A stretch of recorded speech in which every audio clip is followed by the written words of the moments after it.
Bienvenidos a la sección número 34 de la materia Introducción General a la Biblia.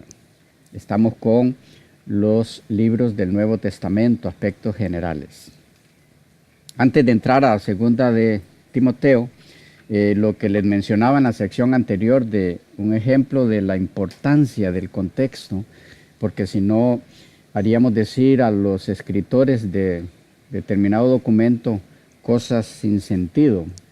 El ejemplo que les daba de Pablo en 1 Corintios 15, está en el versículo 19, dice: si en esta vida solamente esperamos en Cristo, somos los más dignos de conmiseración, de lástima, dicen otras versiones,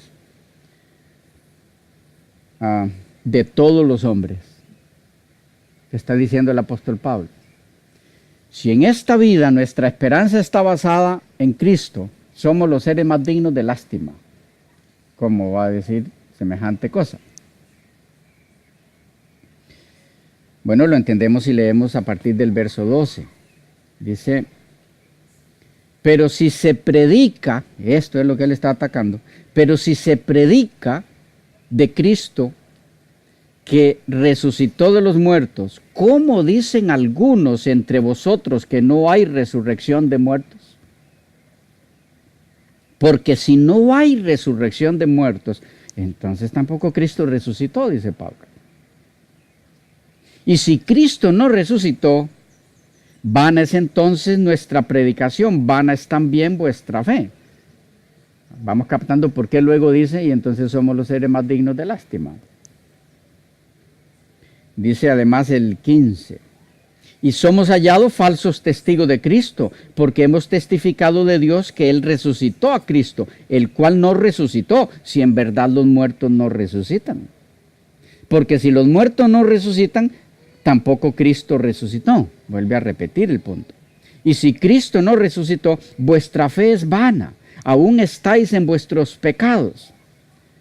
Entonces también los que durmieron en Cristo perecieron. Es decir, perecieron para siempre, como no va a haber resurrección. Y entonces ahora nuestro texto. Si en esta vida solamente esperamos en Cristo, somos los más dignos de conmiseración o de lástima de todos los hombres. Pero ahora viene y aclara: mas ahora Cristo ha resucitado de los muertos, primicia de los que durmieron es hecho. No es cierto que no resucitó, no crean eso. ¿Ok? Entonces, para que tengan allí el texto del que mencionábamos en la sección anterior. Vamos a la segunda epístola a Timoteo. Segunda epístola a Timoteo. El autor, Pablo, teniendo ya aproximadamente 65 años de edad, el apóstol Pablo. Aproximadamente, porque hay un poquito de no acuerdo total en cuanto a cuándo nació. ¿Okay? Algunos historiadores registran que nació en lo que sería el año 2 antes de Cristo. Otros que no, que nació prácticamente al iniciar la era cristiana. Hay un poquito de diferencia en eso. Pero tenía aproximadamente unos 65 años Pablo cuando escribe segunda Timoteo. Que fue Pablo que lo escribió. Podemos verlo en 1:1, 6:11 al 12 y 15 al 18, los versículos. Capítulo 2, versículo 2 y luego del 9 al 10. Capítulo 3, versículos 10 y 11. Capítulo 4, versículos 6 al 21. Y algunos más, pero principalmente esos. ¿Qué de la ocasión cuando se escribió segunda a Timoteo? Pablo se encuentra ahora prisionero en Roma, según el capítulo 1, versículos 8 y 16 en adelante.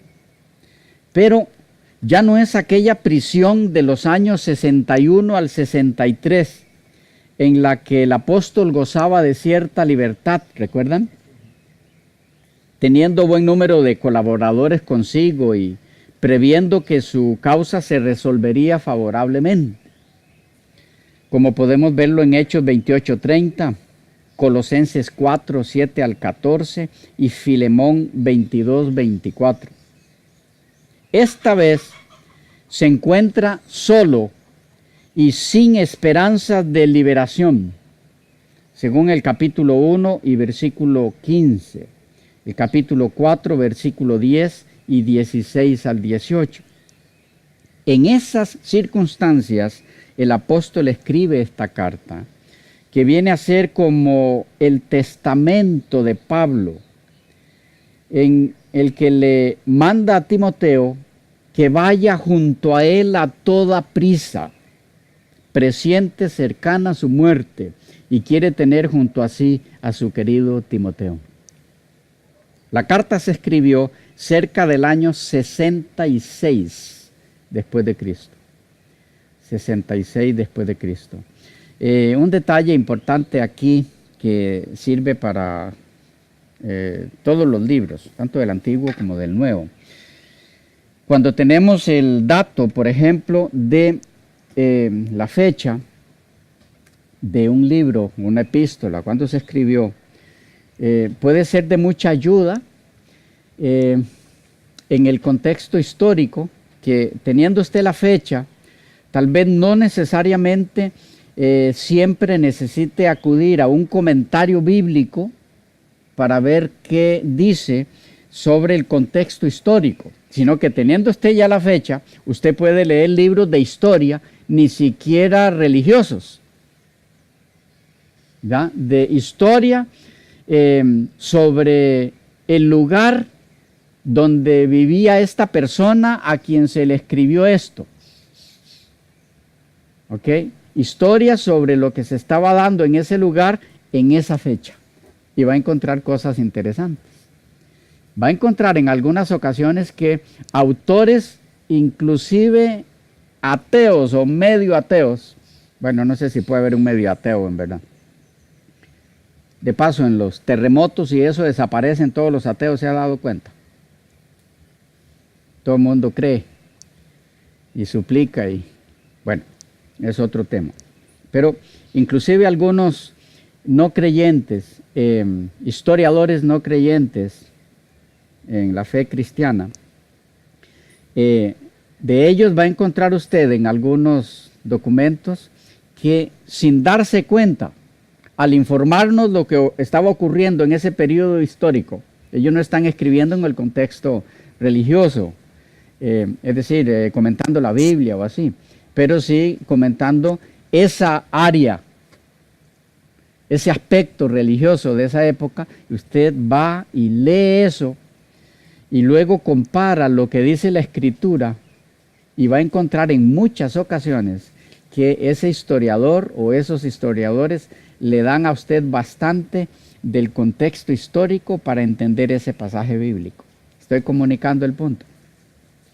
Teniendo usted la fecha, es una gran ayuda. Usted se va a fuentes cristianas o no cristianas, de autores creyentes o no creyentes, e igual le son de ayuda. Y eso corrobora mucho el registro bíblico. Igual ocurre con la arqueología. ¿Ya?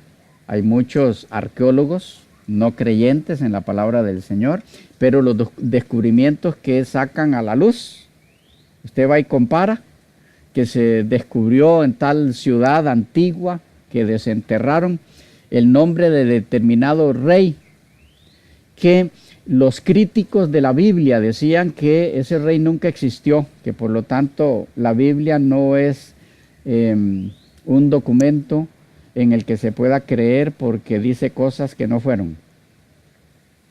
Y resulta que se descubrió que ese rey reinó en determinado momento en esa ciudad. Y de paso, si se ahonda un poquito más, si se encuentra la fecha en que reinó, va a descubrir que calza no solo con la Biblia al decirnos que existió ese rey, sino con la fecha en la que existió y reinó. ¿Ya? Entonces, repito, al tener la fecha de un libro, eso debemos saber emplearlo, cómo utilizarlo para nuestro beneficio en el estudio bíblico. Bueno, ¿qué del propósito de la carta segunda a Timoteo? Bueno, Pablo ansiaba ver a Timoteo antes de morir y que Timoteo trajera a Marcos consigo, según el capítulo 1, versículo 4, capítulo 4, versículos 9, 11 y 21. Pero, sintiendo la incertidumbre de si Timoteo llegaría a tiempo, creyó necesario también, por carta, darle una última advertencia sobre las herejías, gérmenes, de las cuales estaban siendo afectadas las iglesias. Por lo tanto, escribe una serie de exhortaciones a la fidelidad o al celo por la sana doctrina y a la paciencia en las tribulaciones. Exhortaciones que parece que necesitaba Timoteo. Si hemos de juzgar por el ardor del apóstol al insistir en la valentía en la causa de Cristo, como si Pablo creyera ver en él algunas señales de timidez, y entonces se adelanta a motivarlo y a que se comporte como debe ser. Vemos eso en el capítulo 2, versículos 2 al 8 y capítulos 4, versículos 1 al 5. Es decir, las últimas secciones son para motivarlo a no flaquear ante las persecuciones. Preguntas, inquietudes sobre 2 Timoteo. ¿No hay? Estaremos viendo, repito, ya detalles en cuanto al tema y demás en las secciones más adelante. La epístola a Tito. La epístola a Tito. En los manuscritos griegos más antiguos que se conocen, el título de esta epístola es sencillamente Pros Titom, a Tito. Como el texto autógrafo era una carta personal de Pablo, sin duda no tenía título. Probablemente en la misma época que Primera de Timoteo fue escrito Tito. Tan solo poco después de Primera Timoteo, cerca del año 65 después de Cristo, antes de que se escribiera 2 Timoteo. ¿Ok?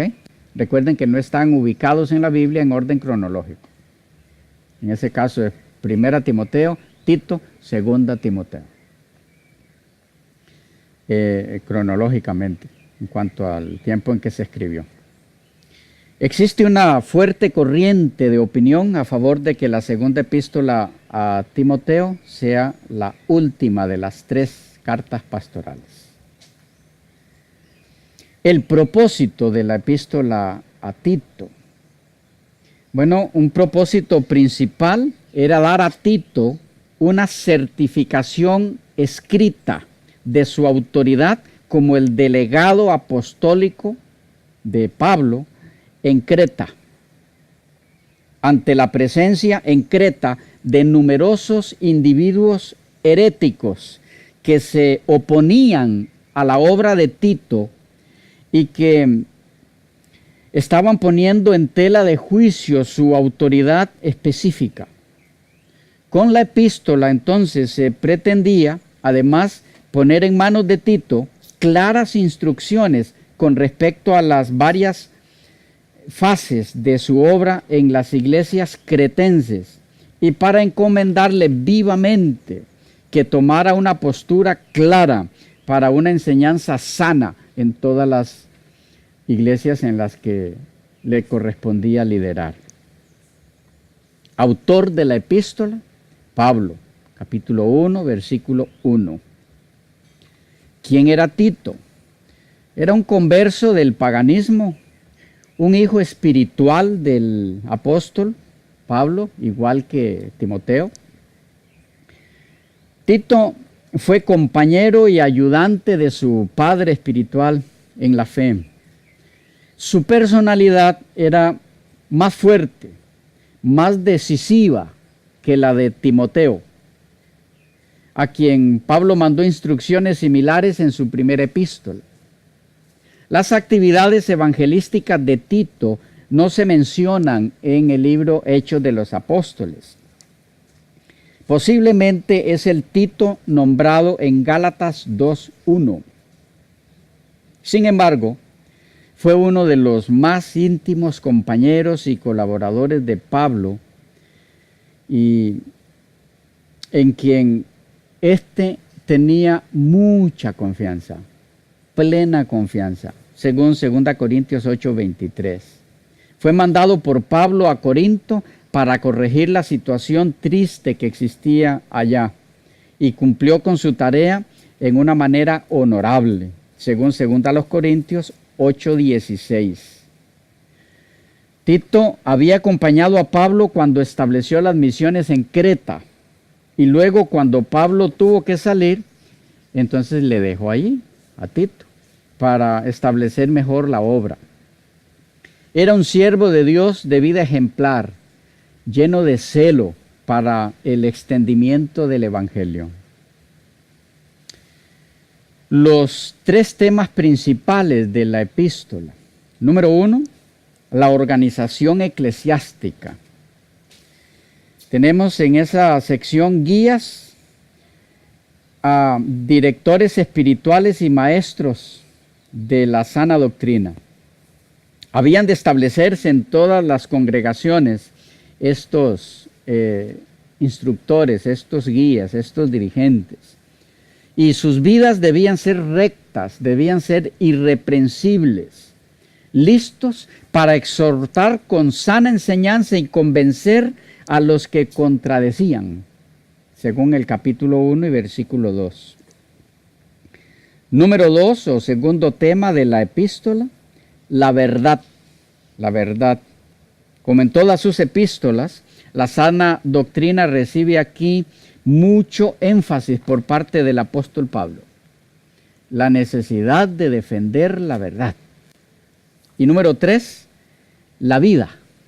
Sobre la vida. Dos expresiones se usan repetidas veces: buenas obras y sobrios. Sobrios es templados. La sana doctrina y la vida santa están íntimamente relacionadas. La organización de las iglesias es para preservar, o era para preservar, la sana doctrina. La sana doctrina siempre debía producir la vida santa en los creyentes. Eso es lo que tenemos así a grosso modo, a ojo de pájaro, en la epístola a Tito. Preguntas, inquietudes sobre Tito. Allá hay una.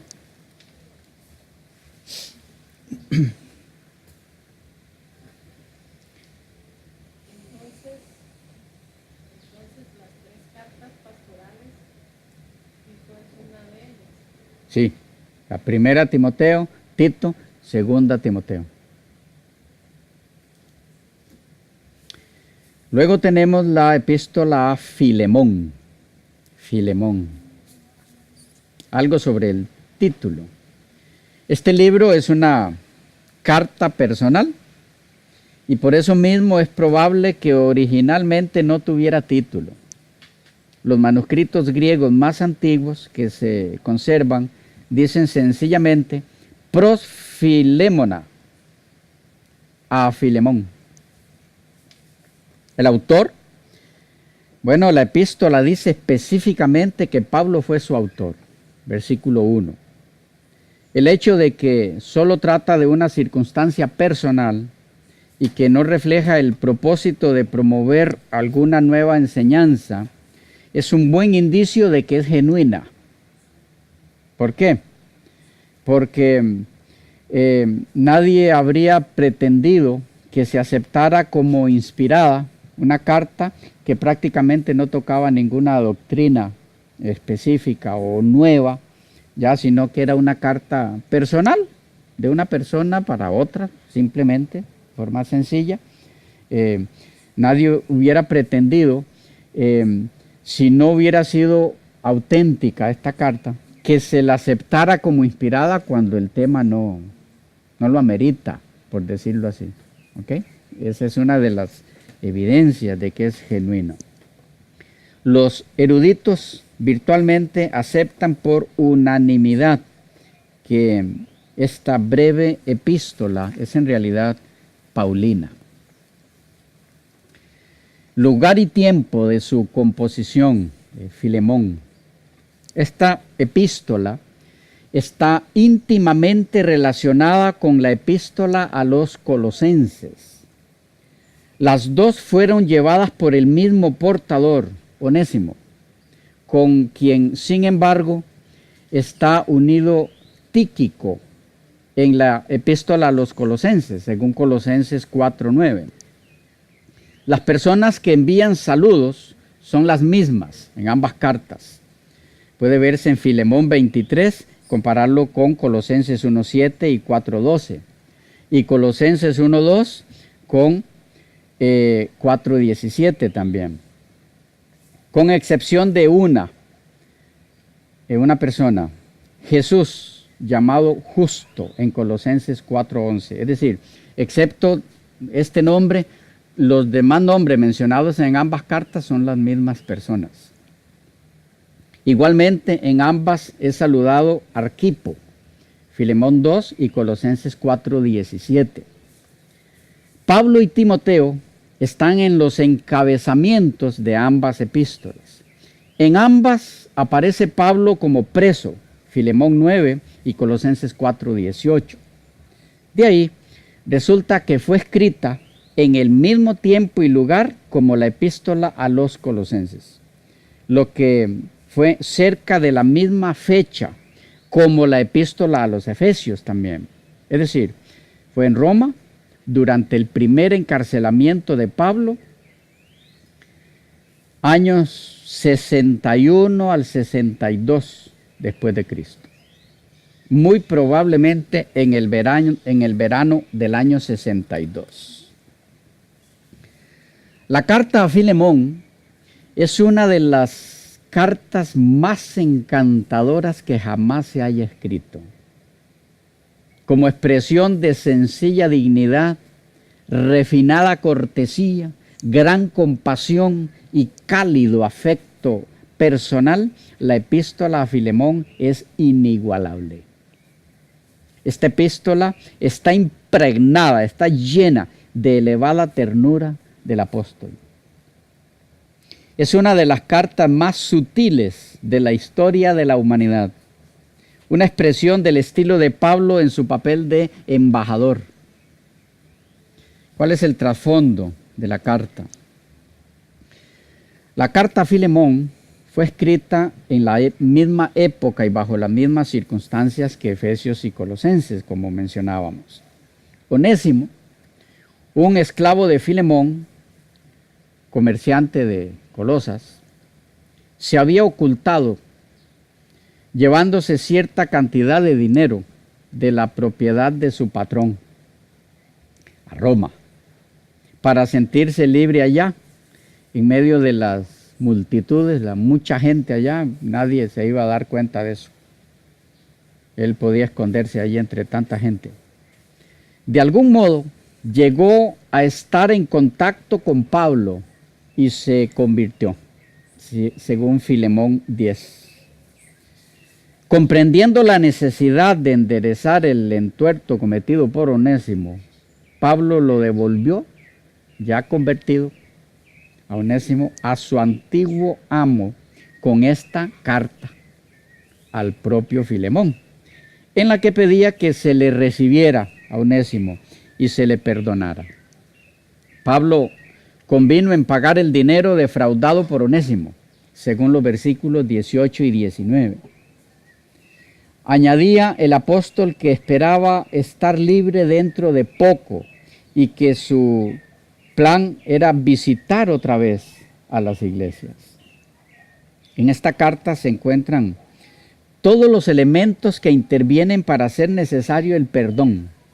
¿Sabían eso? Es una carta única, especial en cuanto al estudio de el perdón. Tiene todos los elementos, repito, que intervienen para hacer necesario el perdón. Está la ofensa, versículos 11 y 18. Está la compasión, versículo 10. La intercesión, versículos 10, 18 y 19. La sustitución, versículos 18 y 19. La restauración del antiguo favor, versículo 15. Y la elevación a una nueva relación después de arreglado el problema, versículo 16. Cada uno de estos aspectos del perdón divino del pecado encuentra su réplica en el perdón que Pablo procuró para Onésimo. Es decir, es una carta, como decíamos al origen, muy personal y que a simple vista pareciera no contener doctrinas fundamentales. Pero al ahondar un poco en ella vamos a encontrar que está cargada de la enseñanza bíblica de cómo es que procede el sistema del perdón. ¿Ya? Una carta utilísima para aquel que quiera estudiar ese tema. Bueno, hay mucho más allí en esa epístola. ¿Alguna pregunta sobre Filemón? Se nos fue el tiempo, quedamos por acá, nos vemos en la próxima sección.